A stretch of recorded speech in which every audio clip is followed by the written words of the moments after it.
चांदोली अभयारण्यालगतच्या गावांमध्ये वन्य प्राण्यांच्या उपद्रवामुळे या परिसरातल्या शेतकऱ्यांचे जगणे मुश्किल झाले आहे. वन्य प्राण्यांचे वाढते हल्ले व शेतीचे होत असलेले नुकसान याबाबतीत प्रशासनाकडून कोणत्याही ठोस उपाययोजना केल्या जात नसल्यामुळे या परिसरातल्या नागरिकांनी आता आंदोलनाचा मार्ग स्वीकारला आहे. श्रमिक मुक्ती दलाचे नेते डॉक्टर भारत पाटणकर यांच्या नेतृत्वाखाली आजपासून वन्यजीव कार्यालयासमोर बेमुदत आंदोलन सुरू करण्यात आले आहे. जोपर्यंत या प्रश्नावर ठोस आणि कायमस्वरूपी उपाययोजना होत नाहीत, तोपर्यंत आंदोलन सुरू ठेवण्याचा इशारा आंदोलनकर्त्यांनी दिला आहे. चांदोली अभयारण्याला लागून असलेल्या गावांमध्ये खरं तर वन्य प्राण्यांच्या उपद्रवामुळे शेतीचं होत असलेलं नुकसान व माणसांवर वन्य प्राण्यांकडून होणारे हल्ले हे दिवसेंदिवस वाढत चालले आहेत. यामुळे या परिसरातल्या शेतकऱ्यांमध्ये संताप व्यक्त केला जात आहे. खरं तर हा गंभीर प्रश्न शासनाने तातडीने सोडवला पाहिजे. या मागणीसाठी श्रमिक मुक्ती दलाचे नेते डॉक्टर भारत पाटणकर यांच्या नेतृत्वाखाली या परिसरातल्या शेतकऱ्यांच्या वतीनं आज चांदोली वन्यजीव कार्यालयावर आजपासून बेमुदत ठिय्या आंदोलन सुरू करण्यात आलेलं आहे. खरं तर आता आपल्यासोबत स्वतः डॉक्टर पाटणकर आहेत. काय सांगशील? नाही, एक तर असं आहे की इथं पूर्वीपासून शेकडो गावं वर होती, म्हणजे 50-60 गावं तरी वर होती. वारणा धरण होण्याच्या, चांदोली वारणा धरण होण्याच्या आधी. तर त्यांच्यामध्ये असं काही प्रसंग आलेला नव्हता, म्हणजे की तिथनं उठूनच जावं असे प्रसंग येत होते की वाघानं कोणावर ते हल्ला केला किंवा बिबट्याने हल्ला केला, पण बाबा उठूनच गेलं पाहिजे अशी परिस्थिती कधीच निर्माण झालेली नाही, इतिहासात कधी नाही.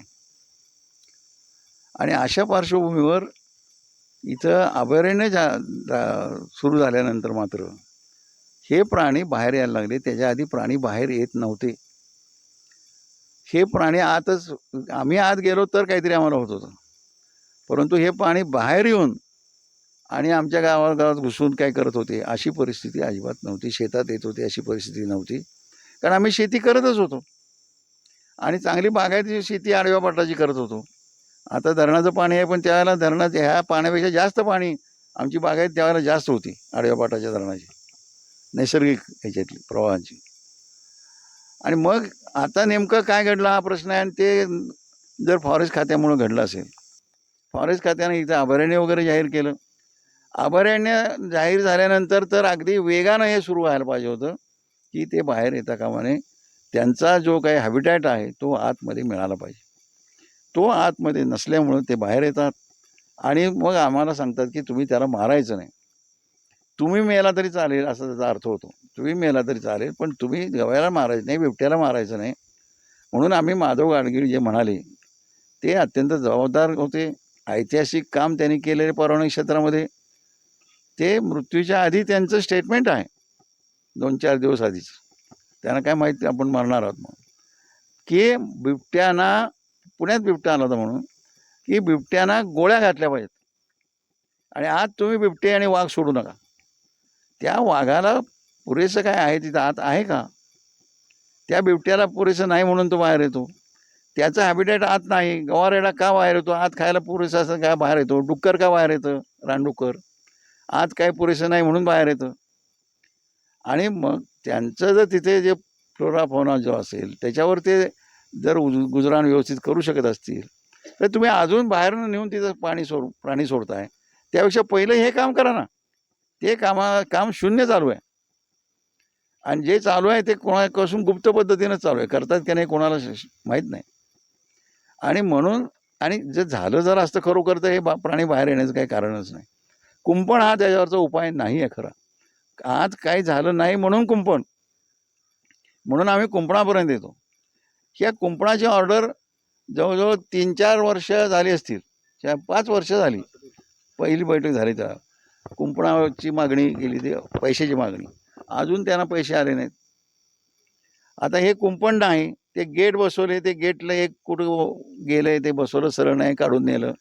एक गेट आहे, परंतु ते आता त्याच्यावरनं बाजूला जाऊन येतात तिकडे बाहेर. तेव्हा कुंपण हे तुम्ही कुंपण कधीपर्यंत करा की जोपर्यंत त्यांना जे लागतं ते आत मिळत नाही तोपर्यंत तुम्ही तारेचं कुंपण करा. आणि दिल्ली जागी होत नसली तर दिल्लीला तुम्ही जाऊन हलवा ना तिथे.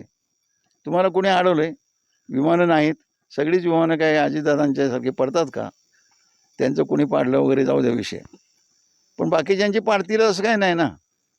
त्यामुळं ती जी प्रयत्न आहेत ते काही होताना दिसत नाहीत. शून्य. आणि मग आम्ही मात्र वाट बघत बसायचं. आम्ही उपाशी मरायचं. आमच्यातली माणसं मरणार. तेव्हा अजून माणसं मरण्याची वाट बघण्यात काय अर्थ आहे?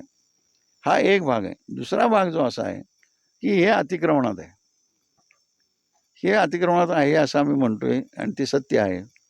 हे परवा सिद्ध झालं की हे म्हणतोय त्याला सुद्धा 1.5 वर्ष 2 वर्ष झाली.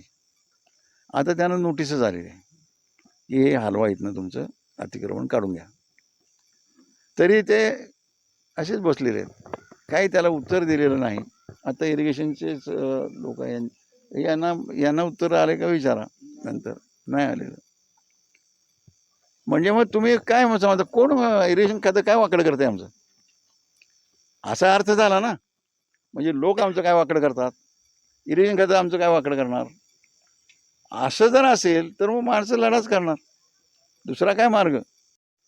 त्या MSEB स्वतःची वीज वापरत नाही. यांच्याच कनेक्शनवरून वीज वापरते इरिगेशनच्या. तिचे बिलं भरत नाही. हे 2 मोठे ग्राहक झाले. तिसरा ग्राहक म्हणजे हे पण बिल भरत नाहीत कारण ह्यांना सोलर आहे. मग कोण आहे तर ते हॉटेलवाला आहे कोणतरी आहे, तो बिल भरत नाही. आश्रमशाळावाला आहे, तो बिल भरत नाही. आणि कनेक्शन कोणाचं तोडलं? गोरगरीब कुठेतरी फळं घेऊन बसते, काहीतरी करते, रस्त्याच्या कडेला जगायचं बघते, ते तिथं राहिले बरं का. त्याचं तुम्ही कनेक्शन तोडताय. सगळंच कनेक्शन तोडलं. म्हणून मी म्हणलं फोनवर की तुम्ही कनेक्शन तोडणं हा उपाय आहे का? पोलीस प्रोटेक्शन घ्या आणि त्यांना हाकला ना तुम्ही. तुम्ही काय दाखवताय बघा. आम्ही नोटीस दिली की नाही? अरे नोटीस दिली आणि तो जर खून करत राहिला असणार की तू पुन्हा खून करायचा नाही, खून केला तर असं होईल, असं जर तुम्ही खून करतच राहणार तो, तुम्ही काय करतच नाही, त्याला माहिती आहे तुम्ही काय करत नाही, तेव्हा हे चालणार नाही. इथं हे भयानक आहे बरं का. म्हणजे हे लोक फार सहनशील आहेत म्हणतो. आणि मग मंत्री तिथं बसले, ते इरिगेशनचे मंत्री, यांचे फॉरेस्टचे ते नाईक आहेत ते बसलेले आहेत. हे आमचे विखे पाटील तिथं बसलेले आहेत. काही नाही, आरामात त्यांचं तिकडे ऑर्डर आहे, हे खाली करून घ्या वगैरे वगैरे. इथं प्लॅनिंग करा, नवीन काहीतरी इथं द्यायचं आहे, नवीन डेव्हलपमेंट करायचे. आणि इथल्या लोकांचं कोण काय विचारत नाही. का मंडूरच्या माणसांचं इतकी वर्ष पुनर्वसन झालं नाही? का त्यांना हक्क नाही पुनर्वसनाचा? एकदा हक्क मान्य करून पुन्हा का नाकारला? म्हणजे तुम्हाला टाटाला किंवा बिर्लाला किंवा अदानीला द्यायला इथं जर हे असेल, जागा असेल, जमीन असेल, त्याला हॉटेल बिटेल उभं करायला, तर आमच्या लोकांना राहायला आमची जमीन परत घ्यायला काय बिघडतं तुमचं? तुमच्या बापाचं जातं काय? जमीन आमच्या बापांची आहे ना. मग तुम्ही त्यांचं भलं करून त्यांना भलं म्हणजे काय करणार आहे? जमीन करून आम्ही जमीन स्वतः कसून खाणार आहे. म्हणजे तुम्ही आम्हाला काही जाराचं देत नाही, काढून घेतलेलं परत देत आहे. आणि अशा वेळेला तुम्ही जर असं कृतज्ञ पद्धतीने वागणार असाल की ज्या भागामध्ये स्वातंत्र्यासाठी बलिदान केलेले लोक आहेत, इथे हुतात्मा स्मारक आहे मंडूरला. इकडे पुढं गेलं की तिकडे बिळाशीला आहे, तिकडे गेलं तर म्हणजे 3-4 हुतात्मा स्मारक एकट्या शिराळा तालुक्यामध्ये आहेत. हा शिराळा तालुका क्रांतिकारकांचा, हुतात्म्यांचा तालुका आहे. अशा ह्याच्यामध्ये तुम्ही जर असं करता, शाहूवाडीला तेच परिस्थिती आहे. शाहूवाडीकडचा भाग सुद्धा तो सुद्धा सगळ्या हुतात्म्यांचाच भाग आहे. तिथं सुद्धा पत्री सरकारचा फार ह्याच्यापर्यंत कडवीपर्यंत नदीच्या वरच्या बाजूपर्यंत पत्री सरकारचा एरिया होता. असं आहे. करडे गाव जे होतं ते तिथंपर्यंत तो एरिया होता. त्यामुळे हे नेमके स्वातंत्र्य मिळवण्याला ज्यांनी त्याग केला की नाही, त्याच लोकांच्यावर टपलेले दिसतात. आणि हे भयानक आहे आणि आम्ही काही चालू देणार नाही, असं आमची भूमिका आहे. वन्य प्राण्यांच्या प्रश्नावर ठोस उपाययोजना होणार नाहीत तोपर्यंत हे आंदोलन पाठीमागे घेतलं जाणार नाही, अशा पद्धतीची जी भूमिका आहे ते आंदोलनकर्त्यांच्या वतीनं मांडण्यात आलेली आहे. कॅमेरामन उत्तम रावसह मी सतीश नागरे, ग्राम वार्ता लाईव्ह.